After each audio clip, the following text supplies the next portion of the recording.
let's go ahead and welcome in our own Ashley Nicole Moss. Brad Botkin is also here with us. I mean, surprise, surprise, SGA and the Thunder were the team to beat all season long, but this series went the distance, all 7 games. Brad, it wasn't an easy feat, though. It sure wasn't. It reminds me a little bit of the 2015 Golden State Warriors, where they kind of fast-forwarded a little bit through the process that people tend to perceive as being required, where you have to go through some playoff bumps and people kind of have to get used to you as a contender until they actually see it. And those Warriors had a very difficult second-round series with the Memphis Grizzlies, went down 2-1. And the same thing here with OKC, where they've been kind of cruising through the season, and they hit a real bump. Had a little bit of a test against Memphis in the first round, but this was a genuine test that a team that has all the talent but maybe not enough of the playoff scars in some people's minds, this felt like a real hump that they got over, and I kind of expect it to catapult them now going forward. I think this was the real test that they got through, and now I think OKC is going to be a real problem. Yeah, I think that's the key word, right? Test. I think this was their biggest test, and to no fault of their own, you can only play who's in front of you. And I do think the Grizzlies would have been a more competitive series for them had they been healthy and had they not fallen so low in the standings and the changing in coaches. I do think the Memphis Grizzlies are a much better team than what OKC faced in that series, and I think that's a team, you know, given John Morant stays in Memphis, I think that's a rivalry and a series that you can look out for in the future with 2 young teams, 2 young stars leading the charge. But when you talk about the Oklahoma City Thunder, you just talk about a team who's been doing it all season, and to Brad's point, maybe a lot of it was winner's fatigue, just kind of coasting. And I said this going into this Nuggets series, it was going to be their biggest test, and if anyone could upset the Thunder, it was the Denver Nuggets. Now, obviously, that's not what happened. The series did go 7. Now, you can maybe equate that to if Aaron Gordon was healthier, or if some situations for the Denver Nuggets, if they defended home court better, maybe we'd be having a different conversation. But to knock out the best basketball player in the world in the way that you did, in the mannerisms that he kind of showcased towards the end in that game, especially down the stretch, just looking defeated, not only as a team but as a unit of that big 3 of Jamal Murray, Aaron Gordon, and Nikola Jokic. Extremely impressive for such a young basketball team. So let's go ahead and play off that point, because it was a great series, and we really were lucky to see 2 of the favorites to be MVP and SGA, and of course Nikola Jokic in this series. Do you think that this now solidifies him as the best player in the league? No. Ashley? No, I still think it's Nikola Jokic. Okay. I mean, when you talk about Jokic, 3-time MVP, Finals MVP, champion, 7-time All-Star, All-Rookie First Team 2016. I mean, the list goes on and on. Western Conference Finals MVP in 2023. I mean, the list goes on and on in all of his achievements and his accolades. And that's not to say that SGA may not be the face of the league or one of the faces of the league, but I think to give him the crown just for beating a Nikola Jokic and a Denver Nuggets team that really relies so heavily on Jokic having these monster games night in and night out to move on to the next level or to win basketball games is just not fair to everything he's already accomplished. And we are talking about SGA, who doesn't have an MVP yet and doesn't have a world championship yet. So we gotta not can't put the carriage before the horse in this regard. I agree. You agree? I agree. I think this series really was a microcosm of what we're going to see play out in the MVP race whenever they decide to announce this thing. Which is weird, right? Usually it's by now. But you're talking about the best player trying to beat the best team. And the bottom line is SGA just is working with more. Yeah. Nikola Jokic is playing on a team that severely lacks depth, lacks defensive personnel. And the Thunder as a whole, not SGA. SGA did not win that game for them yesterday. It was their defense, the way Caruso defended Nikola Jokic, the way the refs allowed them to defend. There were a lot of factors. It was not SGA and Jokic going heads up and SGA is just the better player. Better team, Jokic is the better player. Really, by an appreciable margin. A lot of factors playing a role in this Game 7. Obviously, the Nuggets were missing fully healthy, full strength Aaron Gordon, who was initially not expected to play, dealing with that hamstring strain. Although he played through the pain, he put up 8 points, 11 rebounds. He did. It's kind of crazy. And Nuggets interim head coach David Adelman actually told reporters after the game, what he played with today, I don't know many people that would have even attempted to run up and down. It's one of the more incredible things I've ever seen. Obviously, Game 7, they needed him, but were you shocked that he gave it a go? Okay, so here's the thing. I was shocked in today's NBA where we act like injuries are life and death situations. You know, we act like, oh my God, he's playing, he's risking life and limb. Like, worst thing that's going to happen, he's going to go out, he's going to re-pull it or make it worse. And if he doesn't play, and so he's out for the rest of the playoffs. If he doesn't play, they're going to lose anyway. So it's like this was Aaron Gordon's probably last best chance at a second championship. The way that the bracket has opened up, anybody can win this thing. So of course it's Game 7. He wants to go out there and give himself a chance to pursue that championship that is suddenly wide open. So I am surprised in that we talk about like injuries now. Like Steph Curry had a grade 1 hamstring. Gordon had a grade 2. Steph Curry was off like a week, and we talk about it like if he comes back even a day or two early, they might have to amputate. It's a hamstring. No, listen, it's a hamstring. It hurts. It can hinder the way you can play, as we saw with Aaron Gordon. You're not going to be 100% of yourself. But I do think that there is too much talk sometimes about, I mean, if you're talking about an ACL, Achilles, something like that, but there is too much talk sometimes and not enough credit given to that it's Game 7. We've forgotten about the Willis Reeds of the world like these, and I know Reed didn't do much in that game, and you can only do what you can do, but your presence alone, the idea that you don't want to sit out, if you can move at all, that has become something that players don't do anymore, that media doesn't expect. I do think people were surprised. I wasn't that surprised. It's Game 7. If you can walk, I would try to go play. And he tried, and he did well. I mean, I know AG, so I knew he was going to play Game 7. It's just it's in the way that he's programmed as a person. Like, if he's not in a wheelchair, he's going out and hooping in the best way that he possibly can. But I will say this, I was impressed with how he was able to move with the hamstring. Not that he was able to play or that he pushed himself to play, but anybody will tell you, any athlete will tell you, anybody who ever had a hamstring injury would tell you it's extremely uncomfortable, and it hinders the way you're able to move on the floor. It hinders the way your body's able to move. And there were some moments, especially in the first half, where he was moving as someone who wasn't dealing with a hamstring injury. And that, to me, was the most impressive part about it, was that if you didn't know any better, you would think he was 100% healthy, which he wasn't. That's what was impressive. Not that he played Game 7. There was no way he was missing that game. We still got to tip your cap for the effort and what he was able to do on that court. More guys should do it. Most definitely, most definitely. All right, well, now Denver now looks to the offseason. A lot of questions in that franchise that we will be talking about throughout the course of this offseason. Wow, the Nuggets kind of check off some things on their to-do list.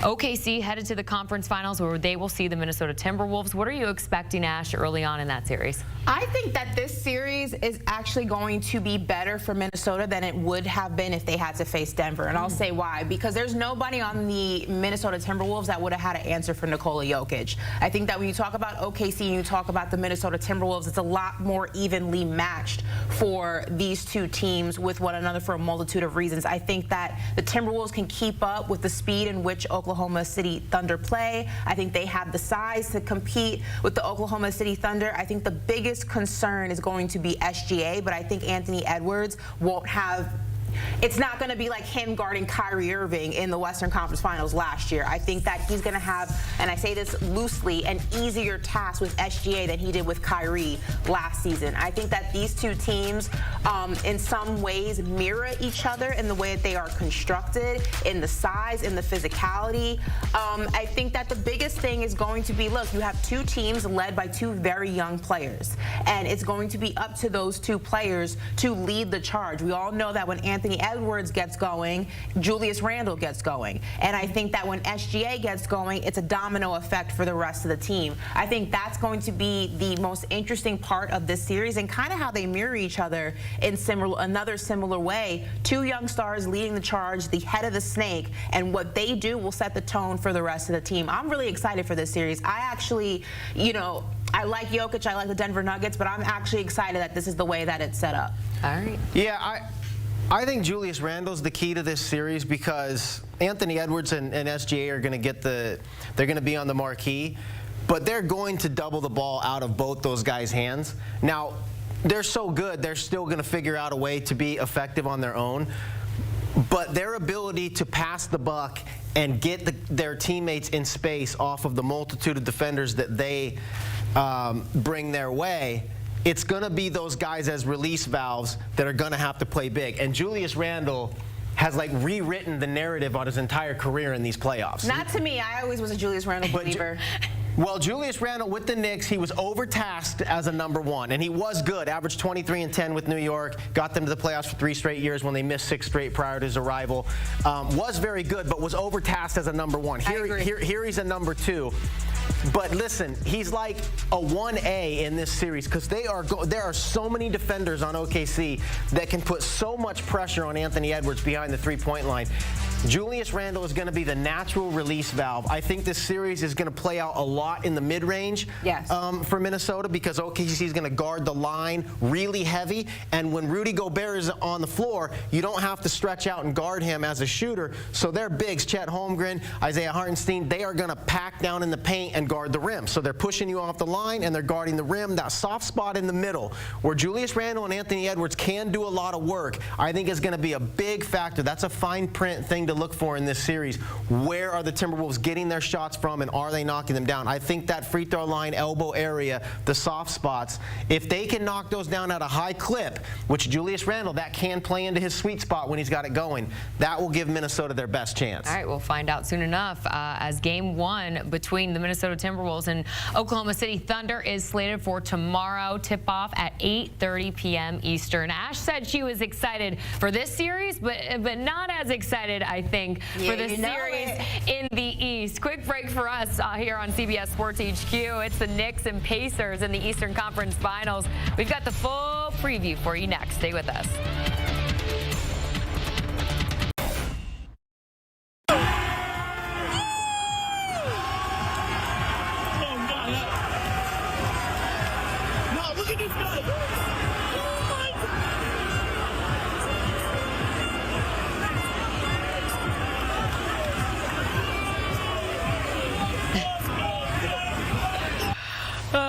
If you look closely, Ashley's just leading the pack there. How much to climb the light pole? How much?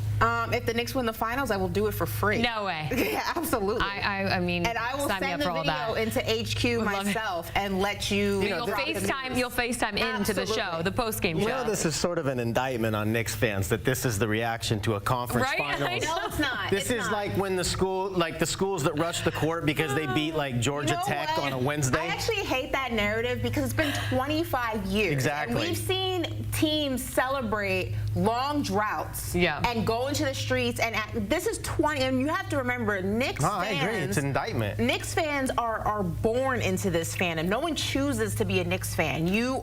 That's chosen for you. I've been a Knicks fan since birth. We waited our entire life for this. No one's going to take this joy from us. Not even Brad. You're going to have a bone to pick with him as well. On May 14th, Brad tweeted, Celtics going to win this series.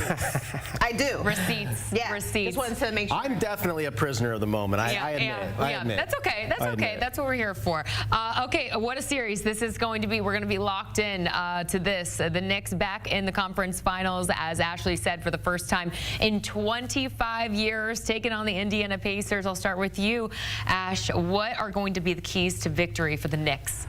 There's a few things. I think that, one, you want to rebound effectively. I think that you want to try to control the pace. The Pacers, no pun intended, like to play quickly, and I think the Knicks can keep up, but they would rather keep it at a more of a middle-of-the-road type of pace than an extremely accelerated one. I think you obviously want to try to contain Tyrese Halliburton the best way possible. The benefit of this series being at home the first 2 games is that role players tend to not play well on the road, so Tyrese Halliburton needs to be really your primary focus and making sure he doesn't have one of those historic MSG games.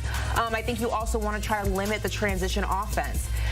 There's a few things that the Knicks can do, but one thing I really want to see them them do is, look, we know Jalen Brunson's going to do what he does offensively. Everyone else needs to contribute in the way that they did in Game 4 against the Boston Celtics. I believe that was the game that Jason Tatum went down. Yeah, Game 4. So you want to see that kind of offensive effort from these guys. But what I want to see is the 4 quarters of that New York Knicks defense that we have been seeing, especially in the series against the Boston Celtics. Because your shots may not always fall, the 3-ball may not always be there, but that defense is going to constantly keep you in the game. And the Pacers are a team that if you give them an inch, they will take a mile. So you want to make sure you are on your P's and Q's defensively with this team. Yeah, okay, listen, end of the road for the Knicks. And here's the deal. Ashley, they were outplayed by Detroit. They were the benefit of historic happenings, a 21-0 run in the 4th quarter against a young Detroit team that melted down fine. Then an admitted missed call in Game 4 that would have swung that game on Tim Hardaway Jr. 3 on the non-call there. Now, listen, these are facts. These are facts. Boston, it required historically bad shooting performances from a historically good shooting team. And then again, they went down 0-2 at home. Two 20-point comebacks. These are not things that you can count on happening again. Then Jason Tatum goes down. The luck is going to run out. The pace is going to run them into the ground. The mismatches are the things to watch in this series. The Pacers are as good as anybody, maybe the best team in the league at seeking out the right mismatches. We talk about the pace. It's not so much that Indiana's going to be finishing on fast breaks all the time, but it's how quickly they push, even after makes, that it's like 2 seconds that you're too late to get your defense set, and then you have to scramble and guard anyone available. And that leaves Karl Anthony Towns maybe on Halliburton or Brunson on Halliburton. You end up in these cross matches because you have to scramble, and they attack those cross matches as well as anyone. Karl Anthony Towns and Jalen Brunson will be spotlighted defensively by, I think, the best offensive team remaining in the playoffs. And again, the Knicks cannot keep existing on these 20-point comebacks and historically poor shooting performances from their opponents. The luck runs out. Indiana marches on. I just have Indiana to say marches on. Sean, please just give me 30 seconds to get this off my chest, because if this were any other team that we were talking about, luck would not be used in the sentence, Not right? true. Not true. Because we talk about what they did against the Detroit Pistons. Everyone was saying it's luck, it's luck, it's luck. You want to talk about the Boston Celtics? We stole 2 games from them at home. I agree. TD Garden. Not only that, we blew them out in the closeout game. When Jason Tatum went down, we were leading by 10 points. That wasn't a luck performance. We were outscoring them. We were outplaying them. And I say we because I'm saying we. I know that's not journalism 101. I don't care. These are not luck scenarios. We beat the Boston Celtics. The Knicks beat the Boston Celtics fair and square. You want to live by the 3 and die by the 3? There's going to be a team that takes advantage of that. That's exactly what the New York Knicks did. And they outscored them fair and square, if you want to put that out there, in 2 out of the 4 games. I don't dispute any of that. I just think when you go down 20 in 2 straight games, you're not going to keep rolling aces. So it runs out. It's not necessarily luck, but it's very, very unlikely outcomes that are not likely to continue. That's it. Villanova grad, Brad. Just keep that in mind. I've been wrong before. This is true. This is true. Yeah, Ashley came with the receipts today.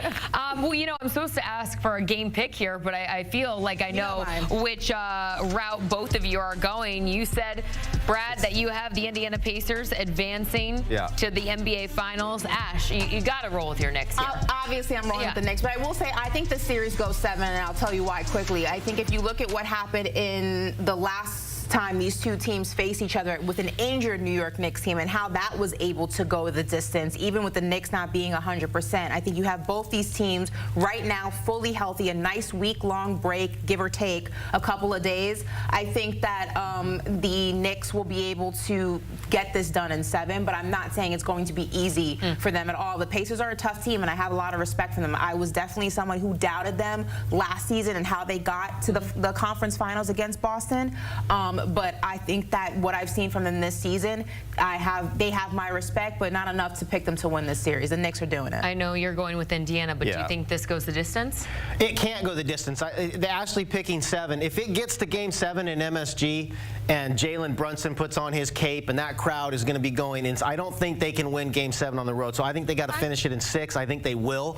It's not only the pace, but it's the depth. So you've got basically Thibodeau's playing 6 or 7 guys, and at that pace, Game 1, Game 2, Game 3, maybe it doesn't add up, but the cumulative effect in Game 5, Game 6, and maybe Game 7 is going to add up. You've got a bunch of Pacers players playing 35 minutes a game and a bunch of Knicks players playing 44 minutes a game. It'll add up over the course of the series. I think the Pacers win in 6. Ooh, well, we will see how it all plays out. By the way, Knicks 2-1 against the Pacers all time in the Eastern Conference Finals. Take that for what it's worth. Game 1 of the Eastern Conference Finals will begin on Wednesday. Tip-off from Madison Square Garden is slated for 8 p.m. Ashley, Nicole, Brad Botkin joining me here on CBS Sports HQ for the very latest out of the NBA playoffs.